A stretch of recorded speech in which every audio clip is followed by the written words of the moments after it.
Hey guys, it's Sam, and today I'm going to talk about some of my recent reads. Also, yes, these are little bookshelves. I do not know the artist because it was just at a local bookstore, and their packaging did not have the name of the artist on there, which is unfortunate.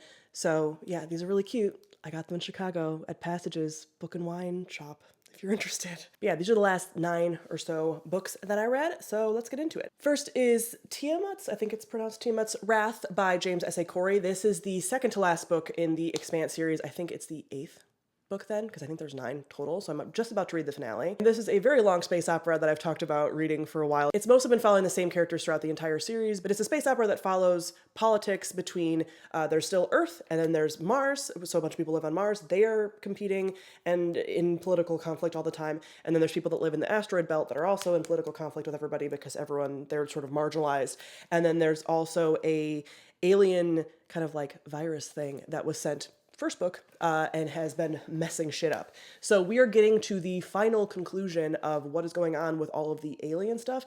I really kind of compare this to Game of Thrones in space in the theming of some of it, where it's like you have all of the political machination stuff and you're like, but the alien stuff. And then the alien stuff finally comes to call. Like that's kind of what's happening with these final couple of books. There's also a pretty big time jump. I think at least 20 years, if not more, between books 6 and 7, I want to say. So yeah, you're also following this for like a really long span of time and like the characters developing and all of that. So these are like solid. I've been giving these like 3 out of 5 stars mostly for most of the story in their entirety. Like as a series, I think it's gonna be like a 4-star series for me. I will say I've been watching the TV show, which doesn't go to the finale of the books because of that time jump. I'm on season 3 of the TV show, I want to say. Very stressful. I think the TV show does it better. Crazy, I know. I think the bones are so good with the books, but I think the TV show is conveying all the things way better. So yeah, but I still really like these, and I'm excited to finish, wrap this whole series up. It's been a very long journey with them. So 3 out of 5 stars. I listen to the audiobooks mostly for these, and I like them a lot. Then we have The Teller of Small Fortunes by Julie Long. This is a delightful little standalone, cozy fantasy. Follows the main character of Tao, who is a traveling fortune teller and only tells small fortunes. So in this world, there are like different magic users and stuff and people like seers and things. And she is like, I can only tell small fortunes because she has this mysterious past where like she can actually tell bigger fortunes, but we don't know at the beginning like why that is a thing that she's avoiding doing. And so she travels around to small towns and tells very small fortunes like, next year your wheat will be improved, or you're going to find a fish like next week, like little things like that. She ends up meeting up with various people throughout her travels. Primarily is a wizened former mercenary whose daughter has gone missing, and she tells his fortune and it's somehow tied to his daughter, and he's like, I don't know if I believe you, and I'm gonna start like following you. So it's him, an unlikely friend of his. They run into someone later. There's also this like magical cat that comes along. So it becomes this little found family that is genuinely a found family. So this was really sweet. I loved the like world. I think the magic was cute, but ultimately it was like very cozy with the like fortune telling, they're kind of doing fantasy van life. So that was very sweet with them like traveling around, and the like little found family, cozy family elements I think were really strong. I know sometimes in some of these cozy fantasies or found family things, like it's a found family and then they disband. This felt like they were like getting closer together and being like, we are people who are, bonding together throughout these journeys. And that was very sweet. So I ended up really loving this. 4.25 to 4.5 stars, honestly. I enjoyed this immensely. Also, I have since canceled my Fairy Loot because I don't need to be paying for special edition books. I'm interested in their like epic fantasy one that's going to be seasonal, but that month to month I don't need it. But I did get this edition, the Fairy Loot edition, and it is just like very beautiful. And I'm glad it was for a book that I really enjoyed. Then I read Wild Dark Shore by Charlotte McConaughey. That sounds like Matthew McConaughey, and that's not how it's spelled. McConaughey. Anyway, this is a book that we read for the House Out Book Club. We've already done a live show on it, so I will link that on the screen if you are interested. This is a standalone adult kind of like, it's not quite a thriller, it's like mystery, but it has cozy mystery elements. Anyway, there is this family that is living on one of the seed bank islands down like near Antarctica, and this is in the like near future where a lot more like climate change and sort of like apocalyptic kind of stuff is happening with nature. And so the seed bank is like slowly sinking, but this family has been the caretakers for this seed bank island for a while. And there were researchers on the island and things too. And so it's a man and his 3 children. And this woman at the very beginning of the story just like washes ashore, basically almost dead. And they don't know why she's there, why she was trying to get there, all of that. And so they're sort of nursing her back to health. And you're following her POV as well as the 3 kids and the dad, and just kind of like getting all of the intersecting stories. This was so well done. The setting is so vibey and immersive, and you can just like feel everything that's happening in the weather stuff and all of that. The characters were so rich and complex, and their relationships like all felt just so like real and organic and sad. Like, this is a grief book for sure. This is definitely following different aspects of grief and how people deal with grief and trauma and all of that. All of the characters have some kind of connection to like grief, death, loss, all of that they are processing in various ways. And that all is woven in with a connection to nature. And yeah, this was great. I'm giving it 4.5 stars. My only complaint about this is there were some pacing things towards the end where there was like so much happening. But overall, how everything was woven together, like when you start to piece it out after you've read it, you're like, this puzzle of how all of these things are interconnected is so good and so well done.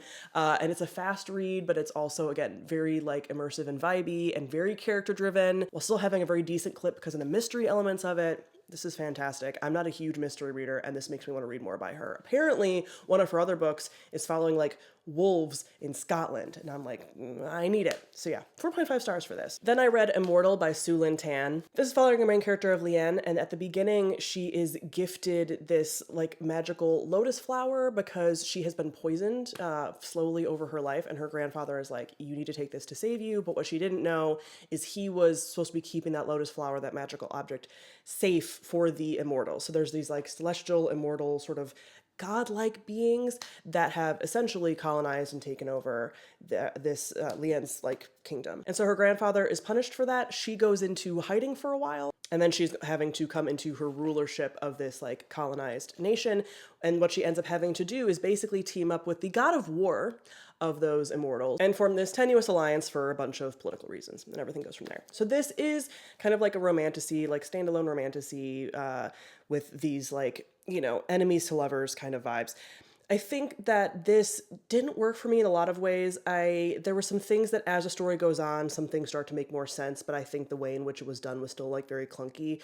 So as far as like the ways in which these two characters are like growing together and, you know, liking each other and some of this like insta love kind of feeling, but then the insta love is kind of explained, and like it's just kind of a lot. I didn't read Sue Lin Tan's other book. I think the Daughter of the Moon Goddess or whatever. I ended up DNFing that.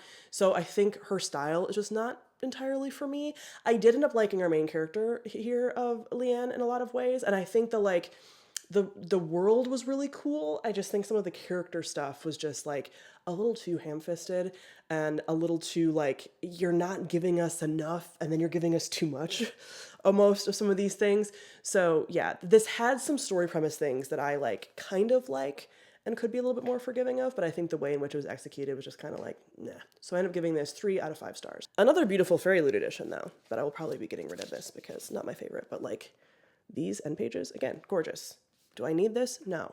Then I read The Night and the Moth by Rachel Gillig. I've already done a full spoiler-free review on this one, so I'll leave this kind of brief. But this is following a woman who's a seer. She's almost come to her like 10 years of service that they basically do. Her and 5 other of these diviners have been basically drowning in order to have dreams that are connections to the gods and divination for the gods. And people come to them in order to get those divinations. So her and her fellow diviners are looking forward to almost being done. Right before they are supposed to be done with their time, the newly appointed boy king comes to get his fortune told, basically, and he brings along a knight that is in his service that our main character, Sybil, automatically doesn't like. They butt heads from the beginning because he doesn't really like respect diviners, and it goes against everything that she believes and all that. But after that happens, her fellow diviners start going missing, and so she ends up having to team up with that knight in order to find out like what's going on with them, where her fellow sisters have gone. But because the abbess, the like woman in charge of the diviners, is seemingly kind of not caring, and so she is having to go and figure all this out. So ultimately with this, I think the world was very vibey, very kind of gothic fantasy in a way that I really like. A lot of the character stuff was also pretty good, but the actual relationship stuff pretty insta-lovey in a lot of ways. There wasn't that transition between like kind of antagonistic to lovers kind of feeling. The elements and like some of the things, you know, when they eventually get into this like more romantic vibes, like that was well written, but the transition was not there, which is commonly my complaint with a lot of like romantasy or rivals to lovers. Like it's just not slow enough. You need some transition for this, people. And I think some of the plot stuff was a little weaker. We have some like really big themes and things that just seem to be like rushed through in a lot of ways. So this was fine. I gave it like 3 stars, maybe like 3.5, because there were some elements of some of the like character setting stuff that I think was pretty cool. And this is, I believe, a duology at minimum. So I'll probably continue with it. But yeah, some of the things even about like the plot stuff and the ending was a little bit too ham-fisted, a little bit too obvious. But yeah, the vibes are there. And I know a lot of people are really enjoying this, but like 3.5 stars. Then I finished up Entering Hecate's Cave by Cindy Brannon. This is a book I've been reading for the last couple of months. It's a witchy book. This was fine. I'll be talking about this more in my bindery, so if you are interested in any of my like witchcraft type stuff, that is down below. You can join there. But this is a book about working with Hecate specifically from more of like a psychological lens and like sort of the heroine's journey type thing. But I think this was much more vibey and like sort of beautiful writing, but for what? Like it's not really giving as much. So yeah, I will talk about that more at length. This had some Persephone stuff in it, which is primarily why I picked it up. So I gave this about 3 stars. There was some stuff in here that I was interested in, but nah. Then I read Great Big Beautiful Life by Emily Henry. This is our book club book for May. So we were actually, the day I'm filming this, we were actually supposed to do book club, but a bunch of things happened and 3 people couldn't do it. So we are pushing it back to sometime in the middle of June, probably right around when I release this. I don't know, maybe. So that'll be coming up, so you'll get more in-depth thoughts there. But this is Emily Henry's newest adult contemporary romance release, and I'm sort of describing this as Emily Henry takes on Evelyn Hugo. It is that kind of story. So her main character, who is a writer who has mostly been working with like media, sort of like I'm thinking like sort of People magazine, but it's not quite that, but like has been doing that kind of like celebrity gossip type writing for a while. It isn't really what she wants to do. And she ends up tracking down this woman who was a media darling for many years and is now very old and has been living in seclusion for a while, and no one's known where she is, in order to write her memoir. She like convinces her like, hey, and this woman is like, actually, yeah, let's do it. When she gets there, she has the interview for doing the memoir. And then as she's leaving, she runs into another writer who has famously done celebrity memoirs and is known for kind of being just like very like cold and like distant and whatever, but he's like really good at his job. And he is also being interviewed for the job. And so Margaret, who's the woman that she's trying to interview, is saying like, hey, both of you will do this job for a month and then I'll decide who is actually getting to write it. And everything goes from there. Obviously, during that time, her and the other writer, Hayden, end up like crossing paths more, bonding more, and a romance starts developing from there. This is not my favorite of the Emily Henrys. This is ranked a little bit lower, but not the lowest. I will probably, if you want me to do a video on like my definitive Emily Henry ranking, I will do that. I also might just make a TikTok about it. But this is not in my like top, like if I were to cut these in like the top Emily Henry books, the bottom of Emily Henry books, this is the top of the bottom pile. But this was, I think she tried to do a lot. I liked the romance, actually. I think the romance was fairly cute, and she does this sort of like slow burn, will they, won't they. I think the thing here is that like outside factors are keeping them a little bit apart, which I think works for me instead of them just like not communicating.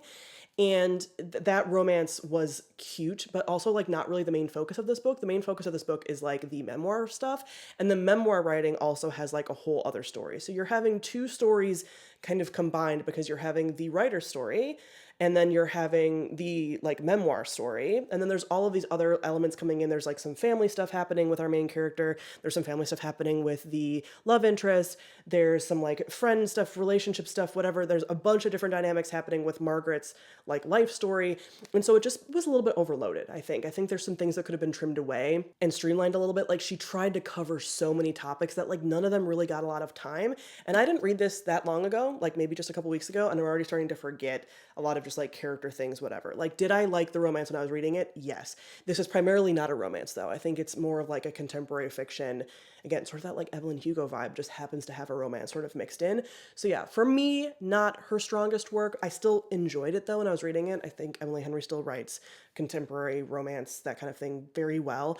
But yeah, just not my favorite of how it was done and how many things were jammed into it. So like a 3.5, maybe out of 5 stars. I originally gave it a 4 when I finished, but it has just like continually sort of fallen in my feelings over the last couple of weeks. So like 3.5. Then I am rereading the Burning Kingdoms book so that I can finally read The Lotus Empire, the final book. So I reread The Jasmine Throne by Tasha Suri.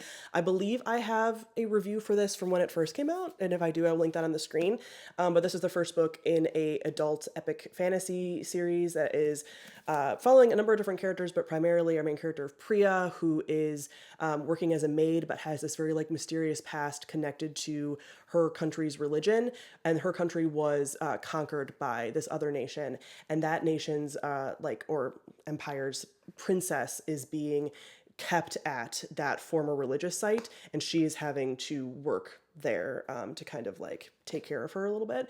And so we get that princess's perspective, we get her perspective, and a few other people's, and we're kind of everything going from there, a lot of political machination type stuff, but I love these books. I love Tasha Suri, and this was just as good on reread. The world is fantastic, the character machinations and things and the character relationships are great, all of the characters are great, the like plot and what it's setting up, great.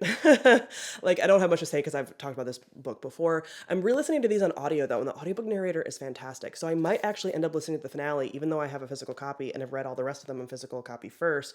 I might just listen to the audiobook because the narration is fantastic. Also, I didn't mention this, it's sapphic. It's very gay. It's very gay. And it's two like sort of morally gray characters being gay, and I love them. So anyway, 5 out of 5 stars, yet again. I am continuing with the series in order to finish it up. And lastly, speaking of gay things, we have Sorcery and Small Magics by, I believe it's Maija Ducey. This is the first book in what's going to be a trilogy, I believe, although we don't have the second book announced. I'll get to that in a second. It's following the main character of Leo, and he is a like sorcerer at this magical like college, and they're like grad students, they're like fully adults. And he is required to kind of go there from his family in order to get his inheritance. And he's more of that like chaotic bard type character. He's that energy. And he is someone who can write magic. In this world, there's people that can write spells and there's people that can actually cast them. And you really can't do the other if you do one. And so he is someone who can write spells, but he is only able to do like charms and cantrips and like smaller things, because when he writes bigger magic or grand magic, as they call it, things fall apart. Like dangerous, bad things happen. His spells always backfire. He has a rival at school, Sebastian Grimm, who is a caster and who does not like his attitude. They have been the last 6 years of school, like rivals the entire time, not getting along, whatever. They end up being teamed up by one of the professors in their duality class, which is like a casting class, where they're having to work together, both to their great dismay. And there ends up being a unfortunate accident in which Sebastian accidentally casts some kind of curse on Leo that Leo gave to him, who didn't realize that he had it. It's this whole thing.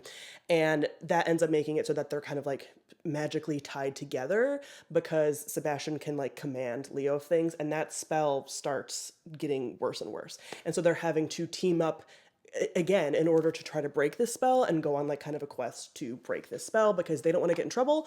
Leo can't tell anyone because he's on thin ice at school anyway. Sebastian doesn't want to tell anyone because that would tarnish his reputation, all of these things. So they end up having to go on a quest to try to break this. This book is fantastic. I loved everything about this book. I love the characters. The characters are great. The setting is fun as far as like the magical school stuff, but you're not really getting as much school stuff. They end up having to go into this like sentient woods where there's monsters and hunt down a sorceress who can do counter spells.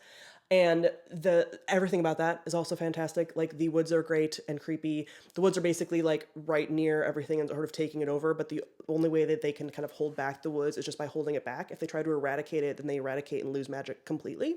So there's this like tenuous balance between like where humans live and like the woods. There's people that live in the woods and are like, trying to rough it out there. The like sorceress person that they're after is like this sort of mythical figure. So they're having to explore all of that. So the characters that they run into and the characters themselves are fantastic. The relationship stuff is fantastic. This is a for sure slow burn romance. So they are rivals to lovers eventually, but this is so slow burn and great. And again, that dynamic of like they are tied together by a spell, but neither of them wanted it cast, and they have to work together. And so it's following that like rivals to unlikely allies to like maybe friends to maybe more in the future. So yeah, I loved this. I love how it did wrap up. Like the story of this one wrapped up well, and then there's like more for this series in this like world. And the second book is not announced yet. There's going to be one. We just don't have a release date yet, and it's actually killing me because it's not a cliffhanger, thankfully. But I'm just like, oh no, this came out last year, and so I thought I would read this, and then the next one would be out this year sometime, and I wouldn't have to wait that long. And I do. So yeah, anyway, I loved this. 5 out of 5 stars. Again, a Fairy Loot edition that I have, which, you know, I said that I don't really like special editions, but I'm glad I have them for books that I really enjoy right now. But yeah, special editions are overdone. But this one's beautiful and speaks to me so highly with how beautiful it is, with like the nature magic and all of that. 5 out of 5 stars. But yeah, that is it for the books that I have read recently. So comment down below and let me know what books you've read recently, if you've read any of these. Thank you all for watching, and I'll see you guys soon. Bye.